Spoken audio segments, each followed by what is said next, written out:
বললাম ম্যাডাম এখানে জিনিস কিনে কিরকম লাগলো? হ্যাঁ এখানে খুব ভালো লেগেছে, সুন্দর সুন্দর অফার রয়েছে, আপনারা আসতে পারেন, আপনারা এখান থেকে পারচেজ করতে পারেন। তো আমরাও কিনেছি, আমরা অনেক অফার পেয়েছি আজকে ধনতেরাস উপলক্ষে। হ্যাঁ তো ভালো লেগেছে। Thank you. ঠিক আছে ঠিক আছে, থ্যাংক ইউ। বললাম স্যার এখানে কেনাকাটা করে কিরকম লাগলো? খুবই ভালো লাগলো। খুবই ভালো লাগছে? সবকিছু ঠিকঠাক আছে? হ্যাঁ সব ঠিক আছে। আচ্ছা ঠিক আছে। বলছি দি ঢাকা জুয়েলার্স থেকে শপিং করে কেমন লাগছে আপনাদের? অনেক ভালো লেগেছে, তো তোমাদের কেমন লাগলো কেনাকাটা করে? খুবই ভালো লাগলো। কোথা থেকে এসেছেন? আমরা প্রোগ্রাম থেকে, বাবা মা আসছে হাতিয়া থেকে। আচ্ছা আচ্ছা, কি নিলেন? বালা নিলাম। এমনি ডিজাইন কালেকশন কেমন ছিল? খুবই ভালো ছিল। ঠিক আছে, এইভাবেই আসবেন আবারও। ঠিক আছে, শুভ ধনতেরাস, শুভ দিওয়ালি।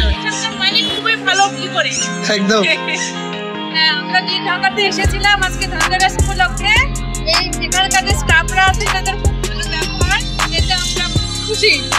কালেকশন কেমন লাগলো? খুবই ভালো ভালো কালেকশন আছে, মানে ভাবার বাইরে, খুব সবকিছু নতুনত্ব আছে। অফারগুলো পেয়েছেন? হ্যাঁ অফারগুলো সব আপনারা খুশি তো? একদম।